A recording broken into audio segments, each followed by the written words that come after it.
우리 권순우 팀장과 함께 오늘도 뉴스 한번 가봐야죠. 네, 우리 어서 오세요. 권 팀장님 어서 오십시오. 예, 안녕하세요. 3프로TV 권순우 취재팀장입니다. 네, 반갑습니다. 반갑습니다. 아, 역시 그 국채가 발목을 잡네요.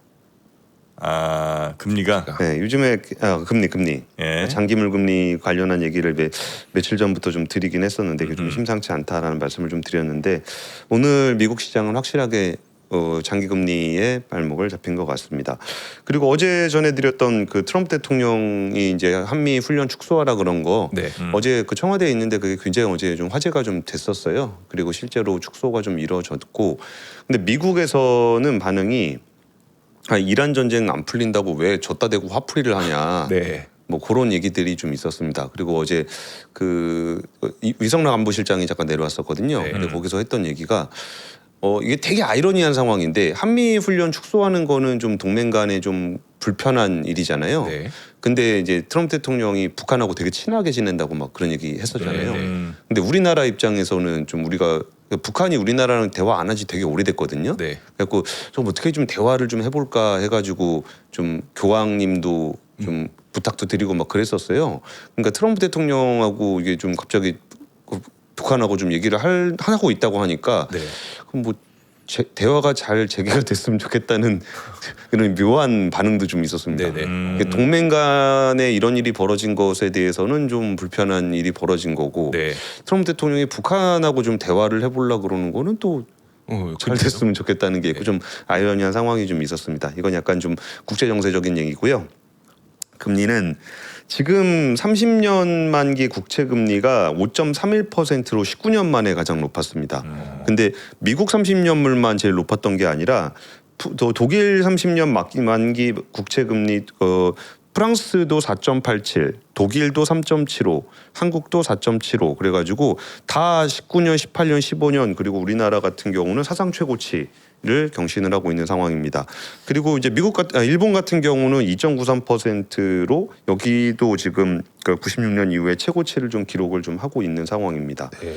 이게 그 페드가 지난 회의에서 기준금리를 3.5에서 3.75%로 동결을 했잖아요. 근데 그런 상황에서 30년물 금리가 5.3%를 돌파하면서 통화 정책하고 장기 시장 금리가 명확하게 디커플링이 되고 있다라는 네. 얘기가 좀 나오고 있습니다. 그리고 이게 기준금리하고 장기금리가 좀 벌어진다라는 얘기는 그 시장의 단기금리하고 벌어진다는 얘기와 같습니다. 그러니까 단기금리는 굉장히 낮은 상황인데 장기금리만 좀 이렇게 쭉 올라가는 모습을 보면서 뭐 이게 용어적으로는 그 베어 스티프닝이라는 용어를 씁니다. 네. 이거는 주로 이제 뭐 너무나 화랑이 돼가지고 인플레이션이 앞으로 좀 강해지겠구나라는 부분들이 나타날 때나 네. 아니면은 이게 그 국채 발행이 폭증할 것으로 우려가 될 때 보통 베어 스티프닝이 발생을 하거든요. 근데 지금은 뭐 앞단의 경기가 너무 좋아서 문제인 것 같지는 않고 네. 뭔가 채권 시장에 문제가 좀 있는 게 아닌가라는 우려가 나오고 있습니다. 그래서 네. 채권 작용 단익이 네. 좀 나오고 있고요. 그리고 금리가 올라가는 배경들을 몇 가지 설명을 좀 드리면은 일단은 이란하고 종전 그 양해각서를 체결하기로 정했던 60일간의 휴전이 끝났습니다.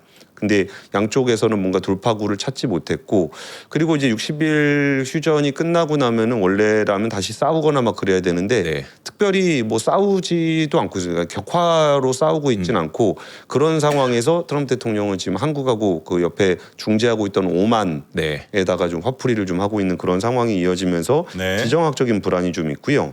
그리고 지금 미국 국채를 외국인들이 많이 팔고 있습니다. 그 가장 많이 감소폭이 컸던 데는 일본인데 일본의 보유액이 6월 기준 264억 달러에서 264억 달러 가량 줄여서 그 6월 기준으로 연초 대비해서 264억 달러를 줄였다는 거고 이게 블룸버그 통신에서는 이제 엔화가 좀 가치가 떨어지다 보니까 일본이 국채를 팔아서 미국 국채를 팔아서 네. 엔화 방어에 쓰고 있다. 이런 분석들을 좀 하고 있습니다. 두 번째로 많이 국채를 판 나라는 중국입니다. 중국의 보유액도 한 달 동안 259억 달러가 감소한 6,333억 달러까지 줄었습니다. 그래서 일본하고 중국의 감소분을 따지면 523억 달러로 전체 외국인 보유 감소액의 72%를 차지한다. 네. 그러니까 이제 뭐 미국이랑 일본이랑 중국이 판 국채 규모가 가장 크다라고 할 수 있을 것 같고요. 저는 이 부분도 좀 인상적이었는데 빅테크들이 요즘에 채권 발행 많이 한다는 얘기를 좀 들으셨을 겁니다. 네. 네. 근데 빅테크들의 요새 그러니까 빅테크입니다. 이게 잔잔한 부실 채권이 아니고 빅테크가 발행한 회사채 금리가 어떻게 되는지를 제가 조사를 좀 해봤는데 아마존, 알파벳, 메타가 발행하는 채권이 6.3%를 줍니다. 네. 와. 이자를 알파벳, 아마존, 메타 채권인데 6.3을 주니 네.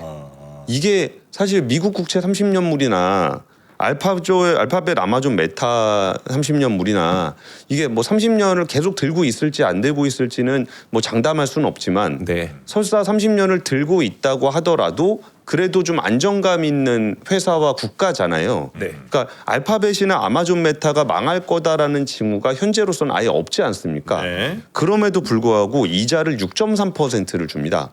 그러면은 이 정도 이자를 받고 빅테크의 채권을 살 것인가?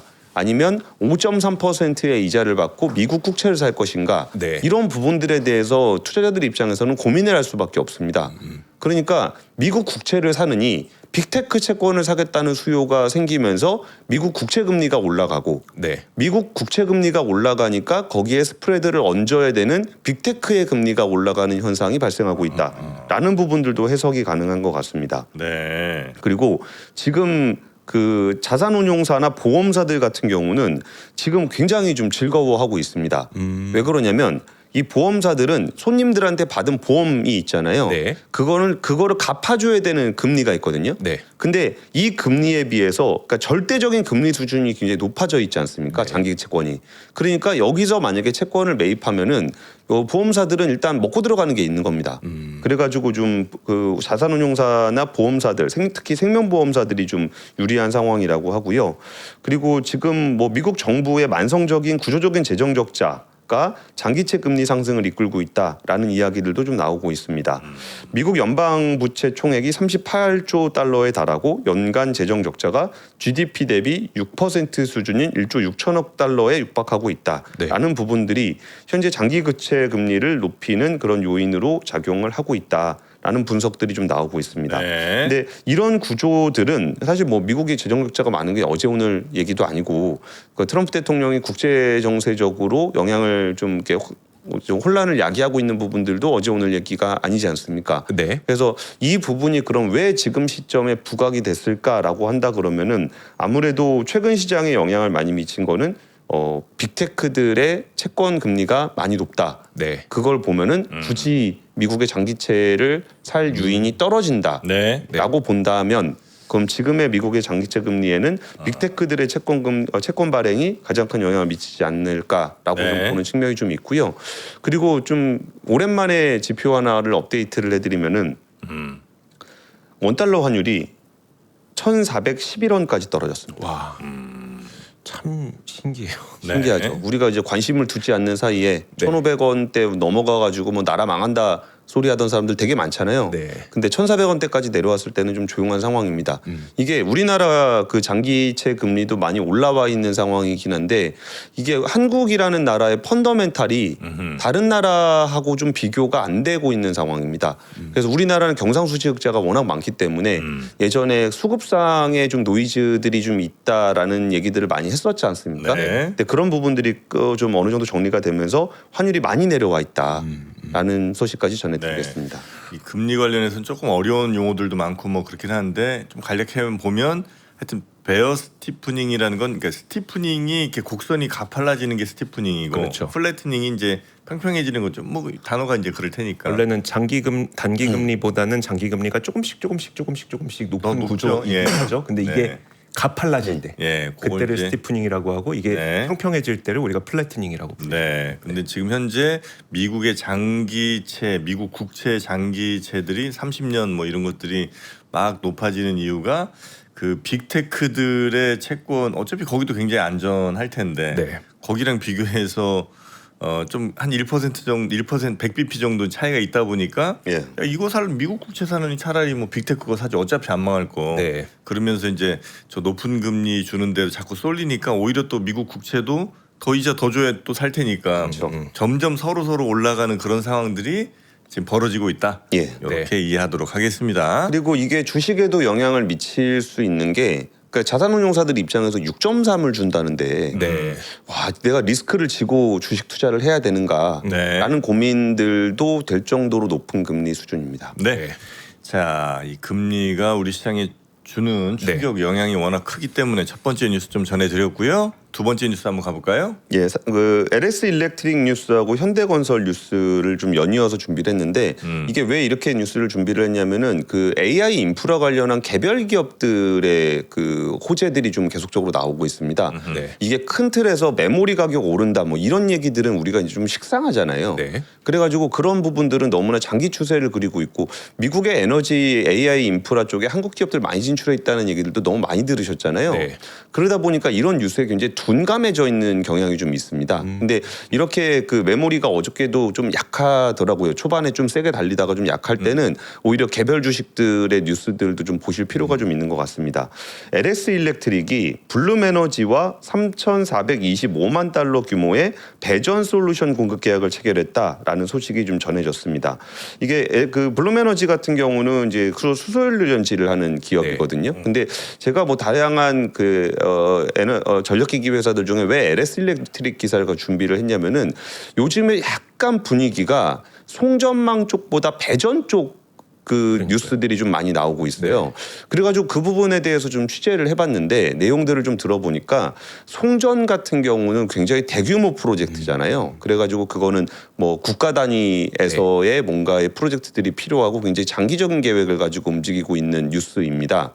근데 배전 같은 경우는 개별 빅테크 회사들이 직접 자기네 안에서 공급을 할 때 쓰는 솔루션들이 많습니다. 네. 근데 빅테크들이 지금 어떤 일을 벌이고 있냐면은 송전을 기다리다 보니까 자기가 필요할 때 전력을 공급받지 못하는 일이 벌어지고 있습니다. 그러니까 자기네가 뭔가 하이퍼스케일의 데이터 센터를 만들 때 옆에 발전 설비를 같이 만듭니다. 온사이트 말씀하시죠. 온사이트로 만듭니다. 그럼 같이 만들게 되면 여기서는 송전선로가 필요한 게 아니라 배전 솔루션이 필요합니다. 네. 왜냐하면 인접거리에서 전기를 주고받는 거기 때문에 이 배전 쪽에 대한 수요가 좀 있는 겁니다. 그러니까 중장기적으로 우리나라 전력기기들은 송전망 쪽에는 지금 이미 계속 들어가고 있는 거고 네. 근데 그거보다 마음이 더 급하게 전기를 써야 되는 입장에서는 온사이트 발전을 하게 될 때 여기에 배전 솔루션 관련한 주문들이 들어오는 겁니다. 네. 그러면 배전 솔루션은 사실 그게 재생에너지냐 가스냐 뭐 수소냐 이런 거를 이렇게 뭐 따지지 않고 배전 솔루션은 필요하잖아요. 그러다 보니까 블룸에너지 같은 그 연료전지 회사도 지금 LS 일렉트릭에다가 배전 관련한 솔루션을 주문을 했다라는 소식입니다. 네. 그래서 상대적으로 지금은 송전보다 배전 쪽의 뉴스가 더 많다. 왜냐하면 송전 뉴스는 안정적으로 계속 나와요. 네. 근데 배전 쪽은 그전에는 그렇게까지 주목받지 못하다가 최근에 빅테크들이 자체 전력 생산을 하기 시작하면서 집중적으로 배전 뉴스들이 좀 나오고 있어서 이 뉴스를 좀 준비를 했고요. 네. 그리고 어저께 테라파워 관련한 뉴스를 전해드리면서 테라파워의 2대 주주가 SK그룹이다. 네. 그래서 왜 테라파워랑 SK그룹이 협업을 하는지에 대한 얘기를 좀 전해드렸고 여기에 또 계속적으로 투자를 하고 있는 HD현대 여기가 이제 그 SMR의 기기를 만드는 그런 단조 회사로서 존재를 하고 제조 회사로서 존재를 하고 두산에너빌리티는 원래 SMR을 잘 만드는 회사니까 테라파워 거를 만들고 있다라는 소식을 전해드리면서 짧게 그냥 현대건설도 같이 갔어요. 라는 얘기를 정도를 전해드렸는데 거기에 대해서 구체적인 얘기들이 나온 게 최대 8기에 대한 EPC 설계 조달 시공의 우선권을 확보했다. 네. 예, 이게 좀 더 구체적으로 뉴스가 좀 나왔습니다. 그러니까 이제 현대건설이 그러니까 이런 거 저런 거 다 해서 설계 갖고 오고 제조 갖고 오고 하면은 현대건설이 EPC 설계 조달 시공에 대한 8기까지의 우선권을 확보했다라는 소식도 좀 있었고요. 네. 그리고 이수페타시스가 여기는 AI 데이터 센터에 들어가는 고사양 인쇄회로 기판 만드는 회사거든요. 근데 여기 안 그래도 지금 공장 계속 짓고 있어요. 계속 짓고 있는 와중에 6공장의 후속 설비 투자 계획을 검토한다. 그러니까 계속 주문이 들어오니까 더 이상 못 견디고 이런 식으로 할 거면 나 공장 더 질 거야. 라는 설비 투자 계획에 대해서 어제 검토를 한다라는 소식이 좀 전해졌습니다. 네. 근데 이수페타시스의 어떤 공장 설비 증설 계획이 중요한 이유는 이수페타시스 자체도 중요하고 이수페타시스에다가 CCL을 납품하고 있는 두산. 네. 두산 관련 이게 앞에서 공장을 늘리면은 여기다 잘 공급을 해야 되는 두산 입장에서도 이거를 더 늘려야 되는지를 또 검토를 해야 되는 거고 그러면 두산 CCL에 들어가는 동박을 만드는 롯데에너지 머티리얼즈 네. 여기 더 만든다고 그러면 우리도 증설을 해야 되나? 라는 이게 연쇄적인 작용들을 하게 됩니다. 그러니까 이게 큰 틀에서 움직이는 것뿐만 아니라 우리나라 기업들 속속이 여기서 누가 발전 설비를 만든다 그러면 배전반이 들어가고 네. 여기서 뭐 테라파워가 SMR 만든다 그러면 여기 또 SMR 또 지어주는 것도 현대건설이 들어가고 네네. 여기서 또 여기 데이터 센터를 좀 짓는다 그러면 여기에 들어가는 인쇄로 기판을 증설을 해야 되나 말아야 되나 고민하다가 검토를 해야 되겠다라는 뉴스들이 연이어 나오고 있다라는 소식까지 좀 전해드리겠습니다. 네. 자, 하여튼 여러 우리 기업들에게 좋은 뭐 소식들은 계속 있는데 네. 우리 주가가 영 힘을 좀 잘은 못 쓰는 것 같은 뭐 그런 생각. 오늘은 쉽지 않을 것 같습니다. 네. 네.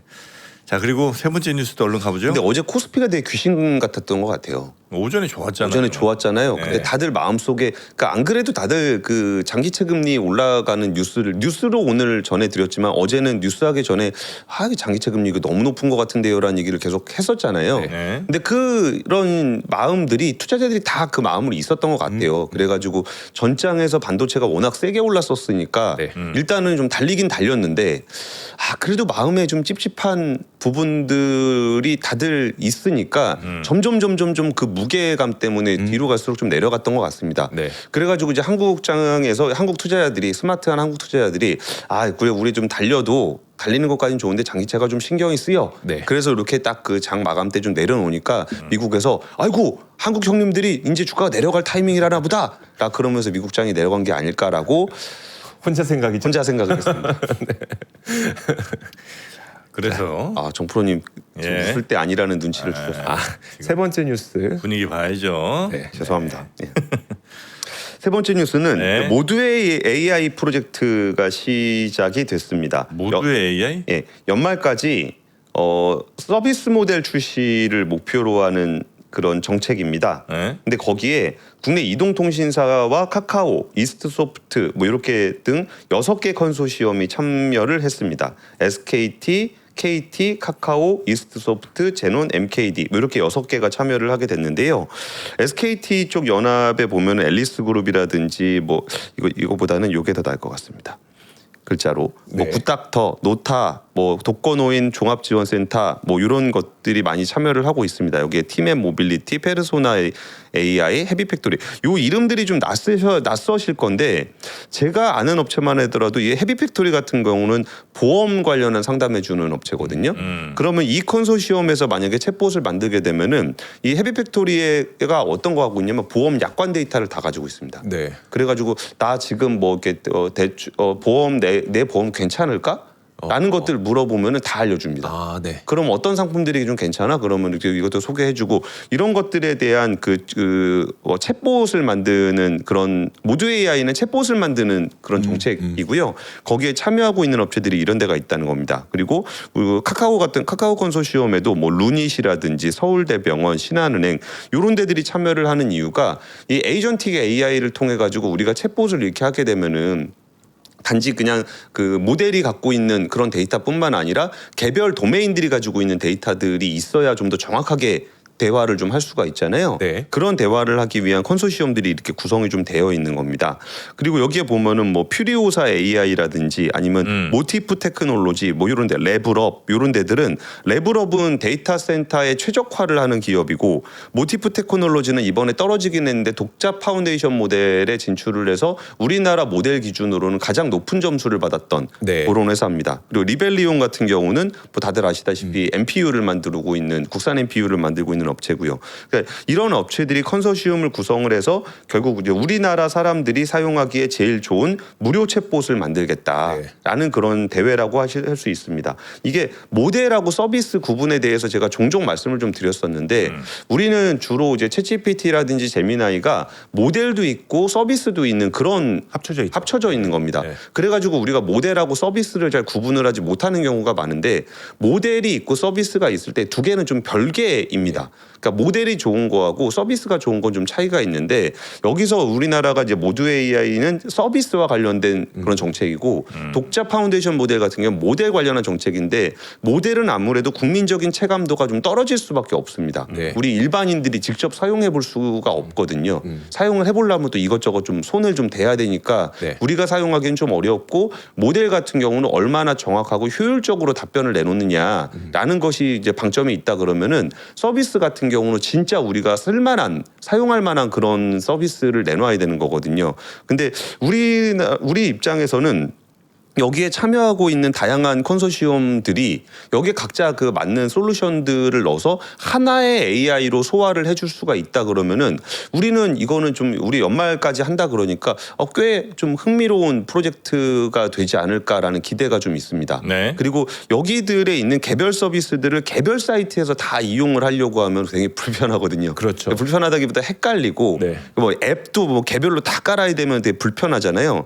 근데 그런 것들을 이제 통합적으로 운용을 할 수 있다 그러면은 굉장히 좀 편리한 서비스들을 우리가 기대해 볼 수 있지 않을까라는 겁니다.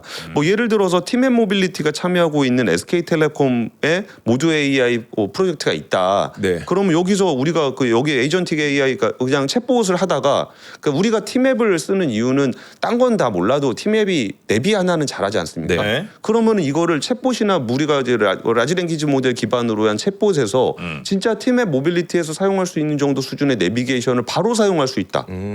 그러면 굉장히 좀 편리할 거 아닙니까? 그러네요. 그리고 그런 부분들을 이제 우리나라 기업들과 우리나라 모델 기준으로 한다 그러면은 이게 진짜 국제적으로 어떤 경쟁력을 가질지는 모르겠으나 우리나라 입장에서는 우리나라 사람들이 사용하기는 굉장히 편리할 것 같고 네. 이게 정부 주관이다 보니까 공공 서비스 영역도 우리가 공공 서비스에 불편함에 네. 뭐 하나 하려 그러면 맨날 뭐 깔으라 그러고 막 되게 귀찮잖아요. 그런 부분들을 AI로 다 통합적으로 서비스를 해준다 그러면은 꽤 흥미로운 프로젝트가 되지 않을까라는 기대를 좀 하고 있습니다. 그래요. 이 모두 AI 프로젝트에 이통삼사나 또 카카오 뭐 이런 데들이 이제 열심히 뛰어들고 있다. 예, 예. 컨소시엄 중에 몇 개 뽑는 거예요? 선정하는 게? 이게 잠시만요. 선정 기업에서 이게 좀 8월 중에 2개나 3개사를 선정을 하게 됩니다. 아, 네. 그래서 9월 말에 베타 서비스를 거쳐서 12월 말에 본 서비스를 할 거니까 생각보다 일정은 네네. 그렇게까지 늦어지진 않습니다. 네. 네. 그래서 이제 여기 누구나 그냥 공짜로 쓸 수 있는 챗봇을 만든다 이거죠? 일단은 그런 쪽으로 계획을 하고 있습니다. 알겠습니다. 네. 뭐 챗봇도 챗봇이지만 또 점점 시대가 이제 에이전틱 뭐 이렇게 넘어가잖아요, 그죠? 네. 이런 거에도 이제 미리미리 준비를 잘 하리라고. 지금 말씀드리는 그 챗봇이 에이전틱 AI 적용하는 챗봇입니다. 그래요. 예, 예. 알겠습니다. 하여튼 잘 해 나갈 거라고 기대를 좀 해보도록 하겠습니다. 예. 네, 우리 권순우 팀장님 오늘도 뉴스 준비해 주시느라 고생 많으셨고요. 내일 아침도 잘 부탁드려요. 예, 감사합니다. 네, 고맙습니다. 네. 자, 미국 갔다 온 우리 이주호 기자. 네. 미국에서는 아마 이런 꾸덕한 먹을 이런 수가 없어요. 요거트를 아마 못 찾았을 겁니다. 없어요. 이건 그리스 가야 있을 테니까. 네. 그릭데이 요거트. 그릭 요거트죠. 네, 그릭 요거트. 이렇게 근데 꾸덕이라고 할 수밖에 없는. 네네. 이렇게 단단해. 거꾸로 해도 이게 떨어지질 않아요 숟가락에서. 그렇죠. 네네. 그만큼. 저도 이제 요거트를 가끔 만들어 먹긴 합니다만, 이렇게 이제 하려면 한 이만큼 요거트 만들어 갖고 진짜 네. 유청분리 엄청 해야 되거든요. 해야 되죠. 네. 요거는 이제 다 해놓은 그런 요거트가 되겠습니다. 네. 이거 거의 그 치즈 크림처럼 크림치즈처럼 베이글에 발라 먹어도 맛있습니다. 그냥 그렇죠. 요거트로 먹는 것도 맛있고. 네. 여기에다가 이제 약간 그 생크림 섞어 먹으면 더 맛있습니다. 이렇게 먹으면 진짜 맛있거든요. 네, 네. 네. 그렇게 드셔도 대같이 건강식으로 아침에 요거 하나 드시고 나가도 될 것 같아요. 네. 그릭 요거트 만들 때 그 유청을 빼는 작업들 있잖아요. 네. 그거 하고 나면 이제 유당불내증 있으신 분들 그런 분들도 이제 탈 안 나고 드실 수가 있기 때문에 네, 그런 네. 분들이 이런 거 많이 드시더라고요. 하여튼 요거는 양이 적지가 않아요. 제가 네. 볼 때는 이거 꽤 되는 양이고 단백질도 좀 많이 들어있고 하니까 운동하시는 분들 아니면 다이어트 하시는 분들께도 꽤 좋은 선택이 아닐까. 요게 뭐 자, 방울토마토라든지 네. 가볍게 좀 이렇게 챙길 수 있는 과일 같은 거 그렇죠. 이런 거 이제 같이 드시면 더 몸에 좋겠죠. 네, 그릭데이 토마토 그릭 요거트 3종이 있습니다. 네. 맛이 총 피스타치오가 있고 그다음에 시그니처가 있고 그다음에 라이트 이렇게 이제 세 가지로 가거든요. 네. 네, 이렇게 12개가 가고 요게 37,800원이니까 한번 들어가서 만나보시면 그게 무슨 맛이에요? 이게 피스타치오인데 그래? 그릭 요거트가 굉장히 비쌉니다. 여러분들 밖에 나가서 사 드실 때 보면은 상당히 비싸요. 그래서 이 가격에 요만한 거를 내가 먹어야 되는 뭐 제가 알기로는 한 6,000원 정도 할 거예요. 한 5, 6,000원 할 거예요. 비싸단 말이죠. 양이 꽤 돼. 네. 그래서 그 내 돈 주고 사 먹기가 조금 어려웠던 거라면 이번엔 저희가 세트로 이게 12팩 최초로 마련을 해서 한 팩당 거의 한 3,100원꼴 정도니까 조금 부담 없이 그릭 요거트 한번 경험해 보실 수 있는 기회인 것 같아요. 네네네. 자, 그렇게 만나실 수 있는 그릭 요거트 먼저 소개해드렸고요. 그리고 이렇게 건강 생각하시는 분들이면 또 러닝도 하셔야 되고 열심히 걸어 다니셔야 되지 않겠습니까? 그렇죠. 네, 그래서 준비한 요거는 카파 운동화. 네, 카파가 요게 참 짝퉁 옛날에 많았어요. 오빠도 있었고, 예, OPPA. 이거 마주보고 앉아 있는 것도 있고. 마주보고 앉아 있고, 네. 오빠 어떻게 뭐 이것도 있었고, 하여튼 요 카파, 요 남녀 운동화 사이즈가 225부터 280까지 나오니까 뭐 여성분들, 남성분들 편하게 고르시면 되겠고, 네. 요거는 이제 당연히 신품이죠. 네, 실버 그다음에 블랙 사이즈, 컬러가 두 가지 나오고요. 네. 수량들이 인기 있는 사이즈들 예를 들면 남자 뭐 70이라든지 75 요 정도는 사이즈가 별로 없습니다. 네. 네, 빨리 고르셔야 되겠고, 그러네요. 네. 네, 여성분들은 그래도 한 235, 40이 좀 있으니까, 네, 요거는 하여튼 빨리 고르시는 게 특히 이제 실버 같은 경우는 더 그렇고요. 블랙 사이즈도 뭐 조금 없는 것들이 있으니까 네, 얼른 집어가시는 게 여러분 승리를 위한 네. 노력이 될 것 같습니다. 여기 이제 발가락 보호하는 신세틱 토캡이라는 게 적용이 돼서 네. 왜 가끔 무슨 문이나 아니면 뭐저 돌뿌리 같은 거 잘못 참 엄청 아프잖아요. 그렇죠. 네, 그런 거에도 좀 많이 굉장히 그 통기성이 좋은데도 그런 충격에 또 발가락을 잘 보호해주는 기능이 있다고 합니다. 네. 네. 자, 워킹으로 러닝으로 일상화로도 좋은 요 카파 운동화 가볍게 39,800원에 가벼운 마음과 가벼운 지갑으로도 가능한. 네. 네. 자, 만나보시면 되겠습니다. 좋습니다. 자, 그러면 박병창 이사님 얼른 만나러 갈까요? 네, 그러시죠.